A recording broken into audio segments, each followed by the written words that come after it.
And so she's thinking like, oh, I'm in danger, I have to get out of here.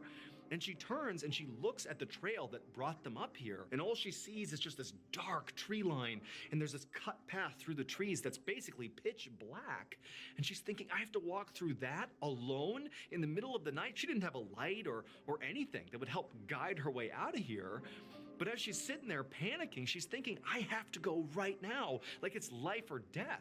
And so she stands up and immediately she feels really weak on her feet. Like she's super fatigued still, but it's like adrenaline is coursing through her body. She's got to get out of here.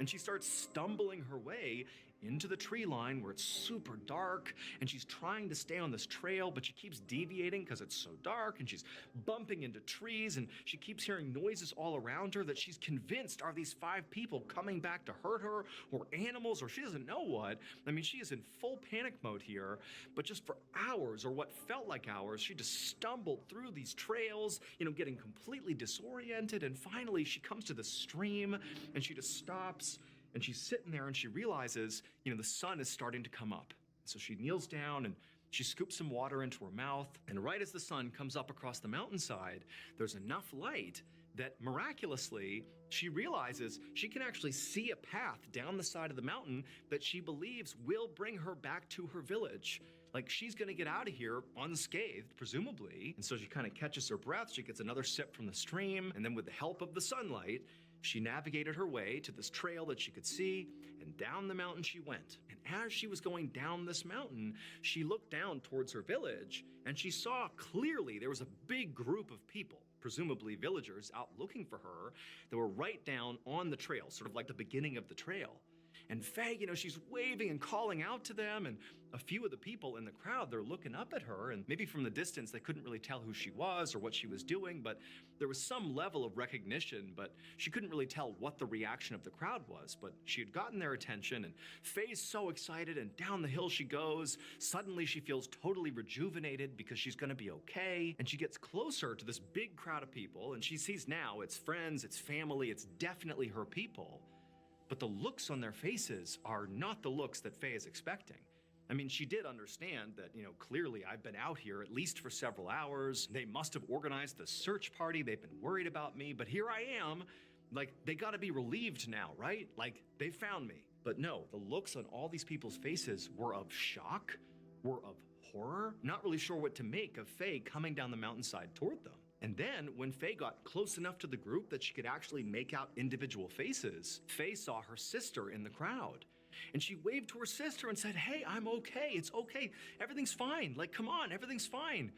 And Faye's sister kind of broke ranks very hesitantly, and then she finally jogs up to Faye, and the two embrace, and it's this really emotional moment.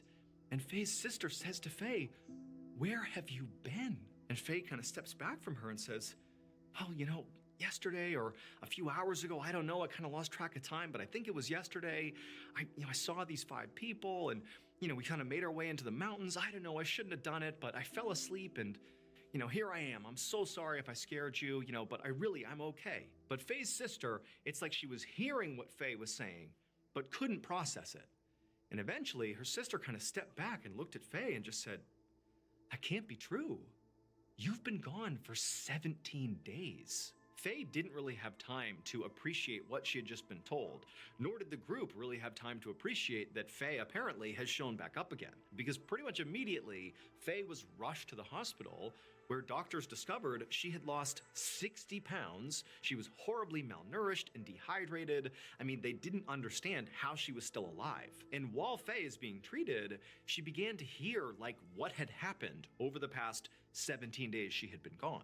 They had security footage that showed when Faye went into the woods because she had on that bright red distinctive coat. They caught her walking into the forest. There she goes. So they knew she was up in the 7.5-mile stretch, which is this, 18 Ponds of the Dragon King. It's a distinctive 7.5-mile plot. They knew she had to be up there.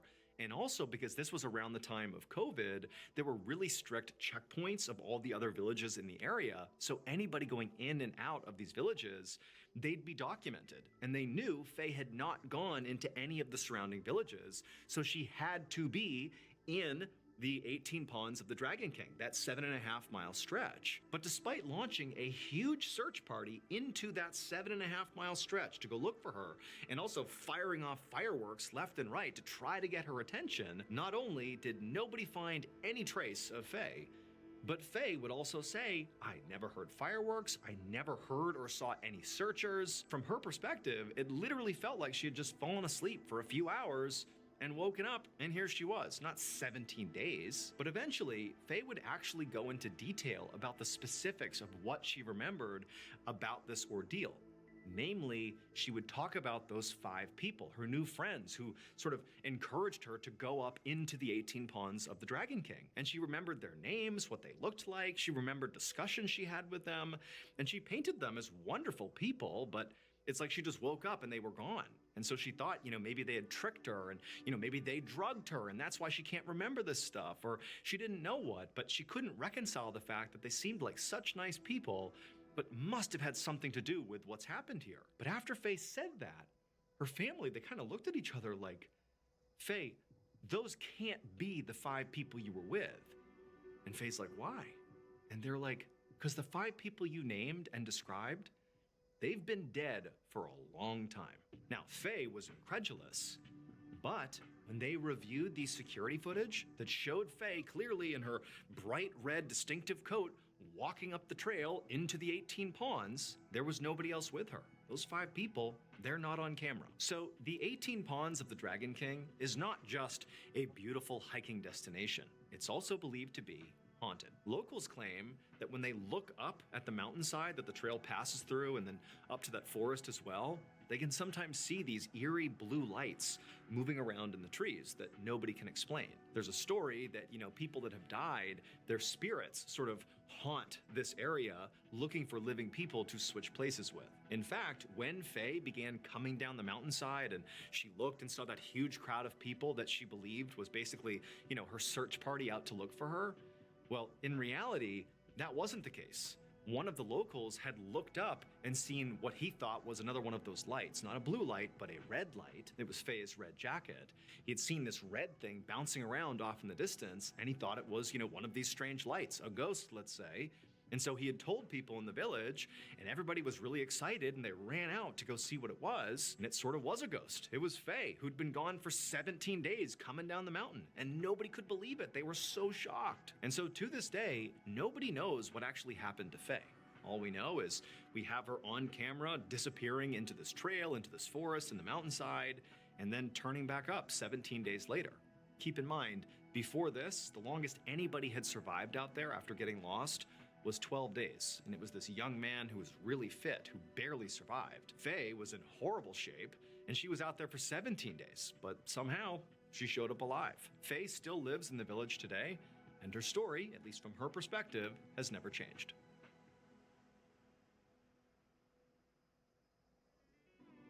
Thank you to BetterHelp for sponsoring this video, and for allowing me to talk about therapy and how it helped get me to where I am today. When I got out of the military in 2017, that was arguably one of the hardest times in my entire life. Even though I was surrounded by friends and family and everybody wanted me to be successful as a civilian, I just wasn't able to kind of reacclimate back into the civilian world. It was like my mindset was still trapped in the military and I just couldn't make the jump. And so as a result, I kind of bottled up my emotions and sort of got easily frustrated with everybody around me. I was mad all the time. But I was kind of blind to it. I actually thought I was just fine. It was not until my friends and family intervened and told me, you really need to get some serious help here. You're kind of falling apart. You need some help. And I took their advice and I did go see a therapist, and honestly, that changed my life. In early 2018, when I actually saw a therapist, the thing that really did make the change in me was the therapist was able to kind of give me perspective on my life and kind of show me really kind of where I stand and what was going for me and what I needed to work on. And it really helped guide me towards making better decisions. And today, I still rely on therapy because, I'm in this world of content creation where there's so much pressure on you to, keep your views up and look the part and be happy and successful and all these different things. But I'm a human. I have a lot of stuff going on behind the scenes that I need to work out as well. And luckily, my therapist kind of keeps me grounded and keeps giving me the perspective that I need to keep me grounded. And so if you're struggling right now, either because you know you are, or because maybe your circle of friends and family have kind of clued you in that maybe you could use some help, consider giving therapy a try.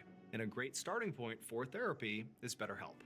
If this sounds helpful, you can go to betterhelp.com/MrBallin to get 10% off your first month of therapy.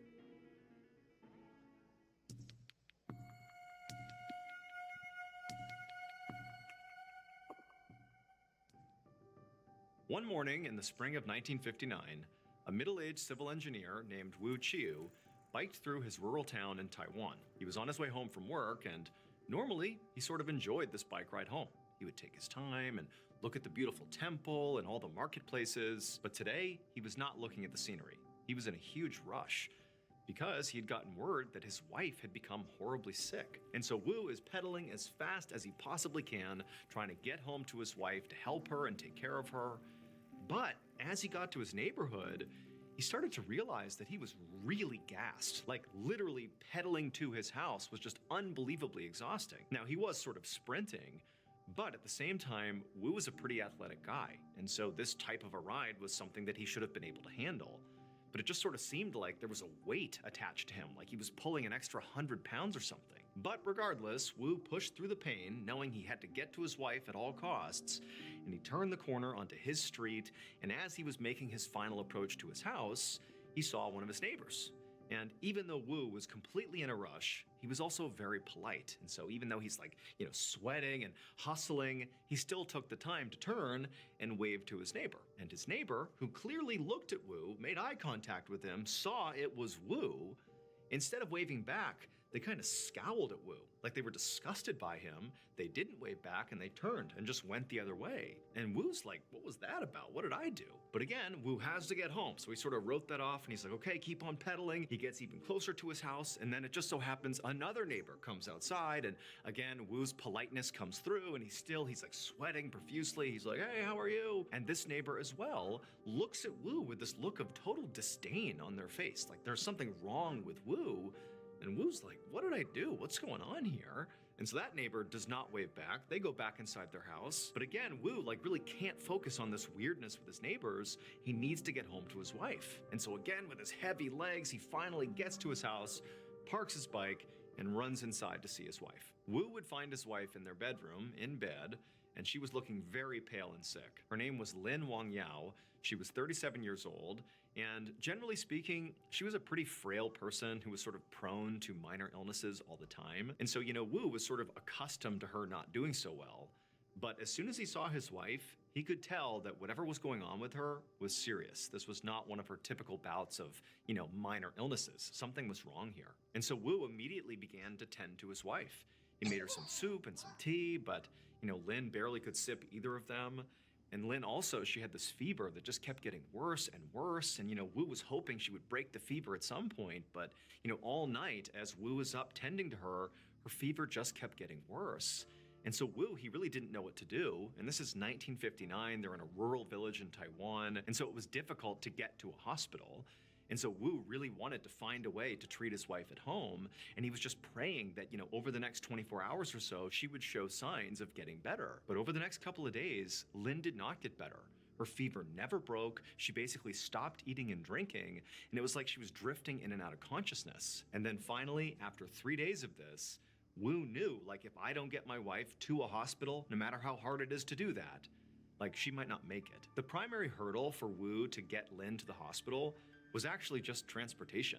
He didn't have a car, but he did know that one of his neighbors on his street had a donkey cart. And so he could maybe load his wife into that and they could get her to the hospital in the cart. And so Wu, he went outside and he found the neighbor who happened to be outside, actually with their donkey cart, and he flagged them down and he asked them if they'd be willing to transport Lin to the hospital in their cart. But just like a few days earlier, when Wu had been biking on his street and his neighbors had been totally weird to him and sort of looked at him with these obvious looks of disgust, this neighbor, who knew Wu really well, looked at Wu and basically gave him one of those looks, like, you gross person, and he turned around like he wasn't even going to talk to Wu. But then Wu, in desperation, just says, look, my wife, she's dying. She needs to get to the hospital. Please do it for her. And at that, this neighbor, clearly despite their misgivings, sort of turns back around and says, fine, we can use the cart and get her to the hospital. And so Wu and this neighbor, they go into Wu's house, they scoop up Lynn, they put her on the cart, and it takes several hours, but they do eventually get her to the hospital.